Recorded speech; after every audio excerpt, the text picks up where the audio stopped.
crítica é a democracia e não existe salvar a democracia abafando nenhuma crítica.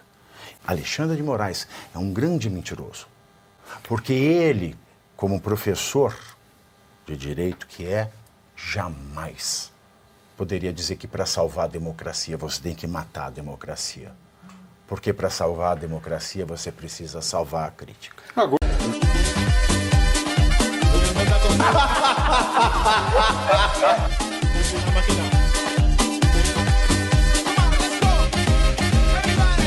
O grande pulo do gato nessa história... Não. É debate. O grande pulo... É um debate, por favor. O grande pulo do gato nessa história, Arthur, é o seguinte. Quando o Alexandre de Moraes, nessa fala, que ele é proibido de fazer, duplamente, primeiro, porque é vítima e está sendo juiz da instrução, e segundo, porque como juiz ele não pode falar fora dos autos, e como não existem autos, nenhum dos ministros desse Supremo fake, desse Supremo de desinformação, poderia estar fazendo como está fazendo agora lá em Brasília. E isso é um atentado contra o Supremo. Sim. É o que o Barroso está fazendo neste momento com os ministros. Isso é um atentado ao Supremo. Isso é um descrédito das instituições. Segundo ponto. Ela e fazem o que querem. Por que é que se considerou o Adélio Bispo um inimputável, jogou-se no manicômio e a tentativa de matar, aí sim, uma tentativa viabilíssima, com uma faca enferrujada, premeditado. Ninguém mais quer tratar. Enquanto isso, tem pessoas tão inimputáveis quanto Adélio Bispo, que o Alexandre de Moraes insiste em manter preso por causa do 8 de janeiro. Por quê? Por quê? E terceiro ponto, quando o Alexandre de Moraes diz a função do gabinete do ódio, que ele tanto recrimina, era desacreditar a instituição. Gabinete do ódio, culpa do gabinete, porque ele desacreditou a instituição. Vamos lembrar da vaza-toga, que não deu em nada. Quando o Alexandre de Moraes manda o seu juiz de instrução e desembargador do Estado de São Paulo, Ayrton Vieira, desmonetizar a Revista Oeste. E ele manda um WhatsApp para o Talhaferro. E diz, olha, a gente precisa dar um jeito aqui nessa revista golpista. E o Talhaferro responde, só o que eu achei foi matéria jornalística. Ou seja, é uma instituição de imprensa agindo como imprensa. E o que ele diz? Use a sua criatividade, risos. Isso é desacreditar. E o gabinete do ódio desse sujeito, que infelizmente é um desses sem terra ocupando, que tomaram posse da sede do Supremo. E cadê o gabinete do ódio? Quem que provou que ele existe? É isso que é Onde estão os presos do gabinete do ódio? Cadê o nosso inquérito do fim do mundo? Qual é a solução desse processo? Jamais deveria ter sido citado isso por Vossa Excelência. Uma coisa que não se existe prova. É apenas conversa de corredor político. Concordo, plenamente. Quer ver o gabinete do esgoto, né? Mande conversar com o Janones.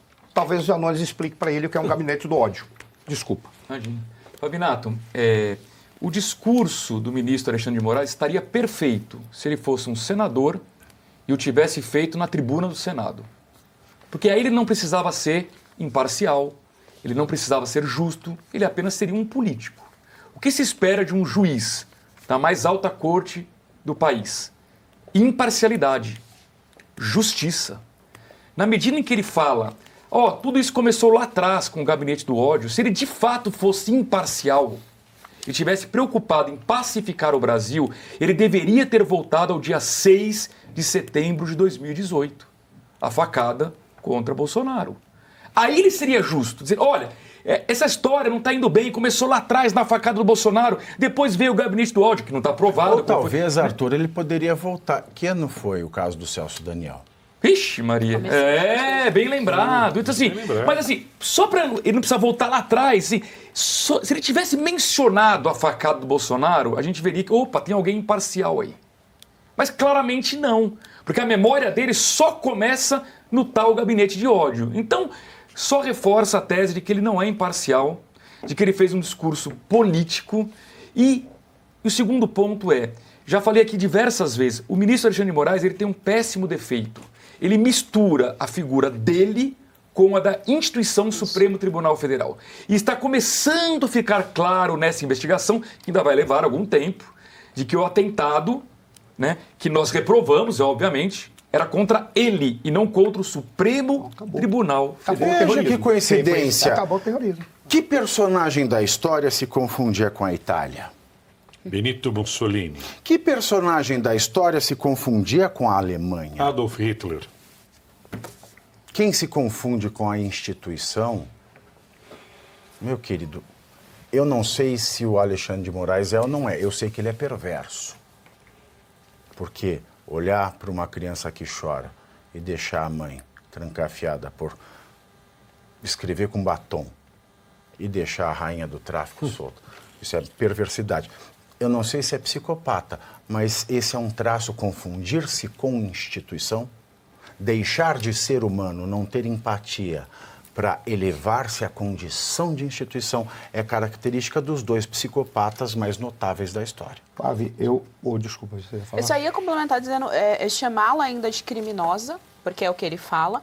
E, de assim, alta periculosidade. E aí vem outro ponto. Ele está fazendo essa relação com o 8 de janeiro.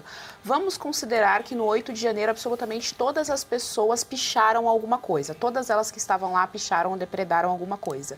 Ainda assim, se elas têm culpa no cartório, essa culpa não é equivalente a assassinar uma pessoa, a tentar assassinar uma pessoa. Vamos imaginar que fosse Falta equivalente? Um senso de proporção. Vamos imaginar que fosse tudo a mesma pena, unipena no Brasil. Essas Mesmo pessoas... assim tem que ter devido processo legal. E elas não tiveram. Então, quer dizer, é perverso, é cruel usar esse caso. Eles fizeram isso também com aquele caso da escola, que um rapaz completamente desequilibrado entrou e matou lá as crianças. Esse caso da escola, eles não conseguiram passar a narrativa, né? O pessoal viu que não tinha realmente nenhum descolamento. Como esse foi no Congresso, foi lá no Planalto, foi na Praça dos Três Poderes, eles querem colar essa ideia. Mas é total senso de falta de proporção. Completamente falta de senso de proporção. E só para bater mais uma vez na tecla, tá? Eu tenho todo o direito, eu e qualquer cidadão brasileiro tem todo o direito de criticar qualquer pessoa pública. Eu posso sim criticar uma ação que é feita por um juiz. Isso não é falta de democracia, pelo contrário. É a democracia. Se eu não posso criticar uma pessoa que tem mais poder que eu, é evidente que pela lógica hierárquica eu vivo numa ditadura. Então, quando Alexandre de Moraes vem e diz que existe um gabinete do ódio que está falando a respeito do STF. Não estão falando a respeito do STF, Alexandre. Estão falando a respeito de ações que você toma que são completamente autoritárias e não respeitam a Constituição. Eu, enquanto brasileira, que moro dentro de uma democracia, dentro de uma república, tenho todo o direito do planeta de falar em relação a essas ações. Não estou incitando ódio, não estou incitando violência. Pelo contrário, a gente repudia esse tipo de comportamento. Mas a gente está exercendo aí sim a democracia. Semioticamente, né, a questão dos símbolos que ficam aqui, que atingem a gente é comprado, a gente fica comprado sem perceber. A palavra ódio, ela tem uma função primordial. Que quando você fala gabinete do ódio, você já vê uma coisa ruim, que é a palavra ódio, o símbolo ódio. Isso, é guerra semântica. Né, já planta alguma coisa. Isso foi desenvolvido na União Soviética. Foi desenvolvido na União Soviética e hoje é a maior ferramenta do marketing. Você quer ver uma coisa? Aí, só para eu encerrar essa questão do ódio, então ele fica falando gabinete do ódio. E você falou uma coisa muito boa. Democracia é crítica. Sim. Democracia é crítica.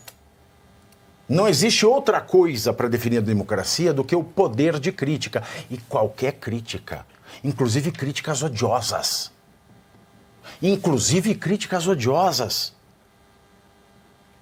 A democracia, não existe um manto da liberdade de expressão. A democracia é a própria liberdade de expressão.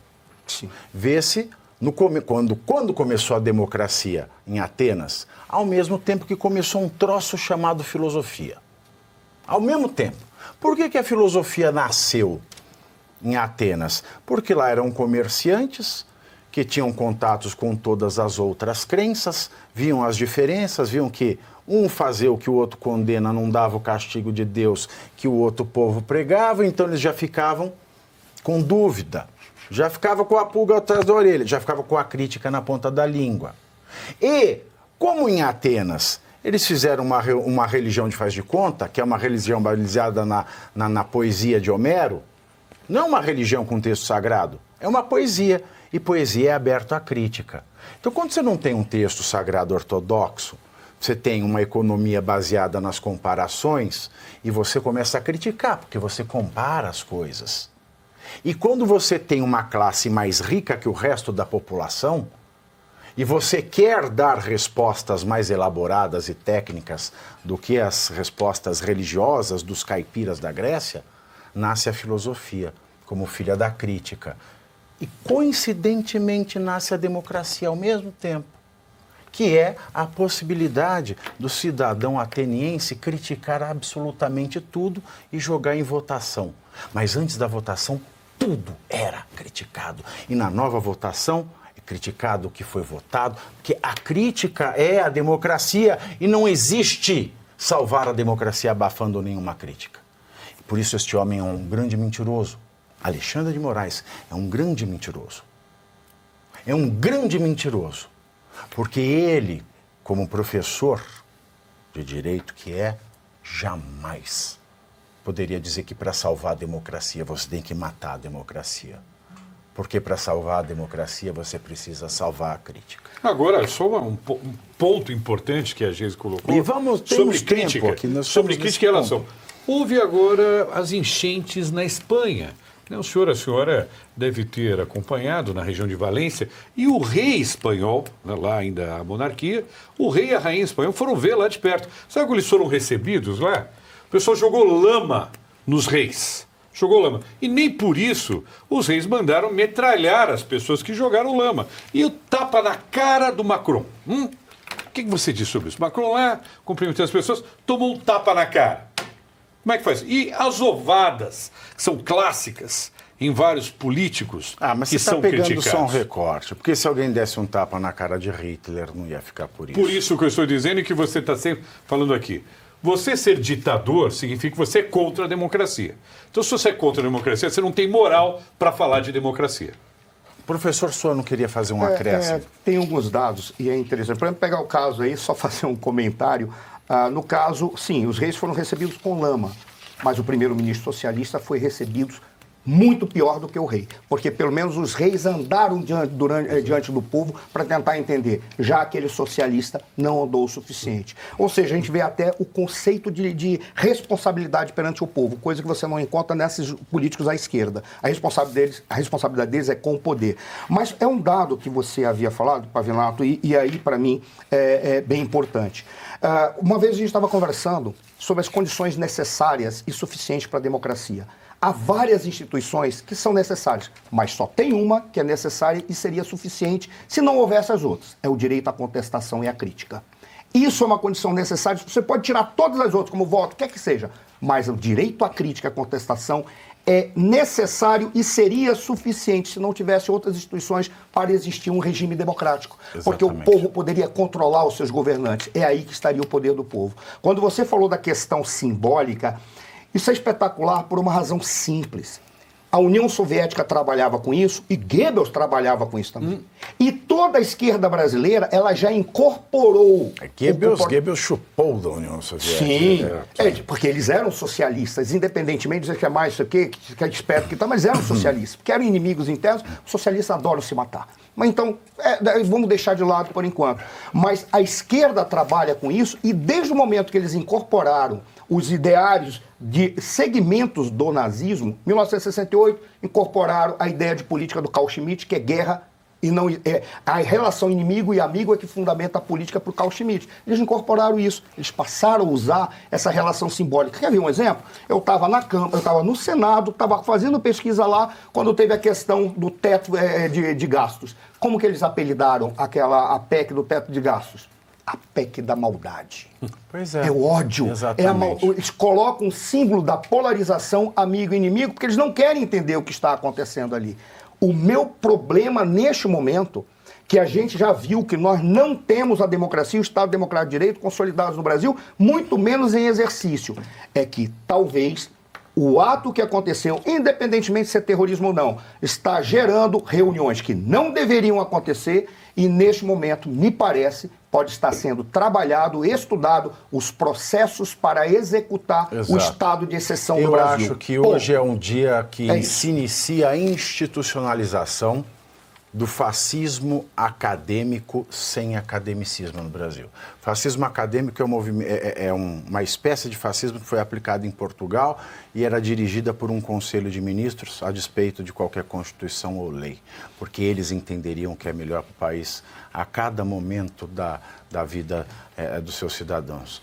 Nesse momento no STF está acontecendo, institucionalmente ou não, mas está acontecendo um dos atos inaugurais e definitivos de um fascismo acadêmico.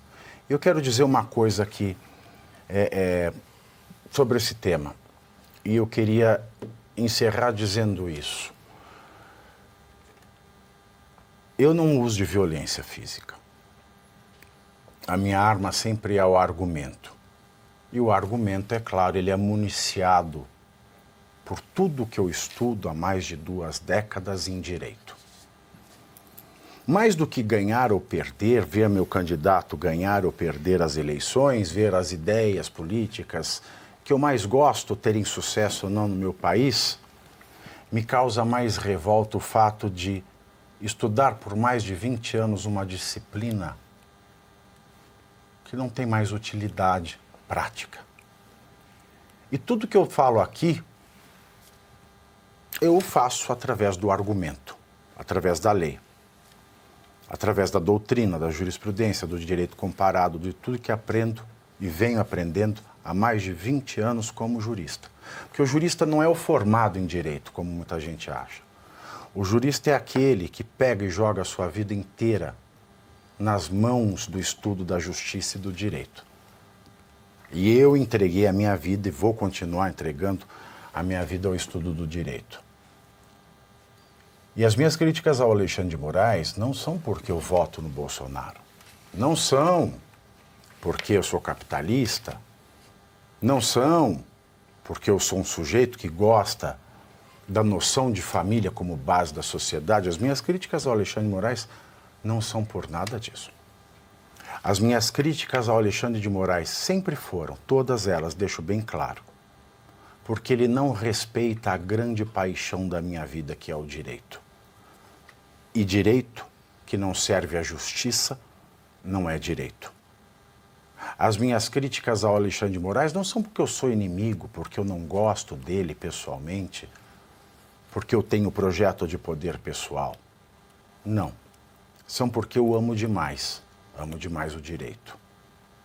E mesmo que a minha fala seja só argumento, e mesmo que ele tenha respondido através de seus assessores, através de conversas que nós nunca saberemos e poderemos provar as suas existências, para que eu não prospere, para que eu sempre viva sufocado, por mais que ele use da força física que lhe dá o poder estatal, que tem o monopólio da violência, eu não vou abrir mão dos argumentos, porque o grande amor da minha vida tem sido morto a cada dia e falsamente coroado como uma Inês, que depois de morta se torna rainha, numa ação mísera e mesquinha, como lemos em Os Lusíadas. Ele insiste em coroar um cadáver, o cadáver do corpo que eu mais amo, que é o cadáver do corpo jurídico. É isso que eu tinha a dizer. O que nós podemos fazer? Então, primeiro C, você curte, que é o preço deste programa. Quanto vale o ingresso para ver este palhaço neste picadeiro bonito? Vale uma curtida. Vale o seu like, o seu joinha, o seu gostei. Então, a sua obrigação é curtir. Se puder, comente, porque quem comenta ajuda no engajamento. Então, primeiro C é curtir, segundo C é comentar, o terceiro C, o que seria muito louvável, seria você compartilhar. Tem um link que é a setinha, uma setinha assim, meia bomba. Sabe aquela, a setinha da pipa do vovô que se esforça? Você vai lá, copia o link, cola no seu Orkut, no seu Facebook, no WhatsApp, no Telegram, manda sinal de fumaça, pombo correio, não é pombo correio do banheiro, é o pombo correio que leva as mensagens, você passa para todo mundo que você gosta, para quem você não gosta, você também passa. Então, ó, curtiu, comentou, compartilhou. E se puder, se quiser, se o seu bolso comportar e se seu coração assim permitir, contribua com este programa que vai substituir o Jornal Nacional. Olha que pretensão maravilhosa, hein? Se liga, ô Bonner, nós vamos derrubar o Jornal Nacional. Esta é a meta.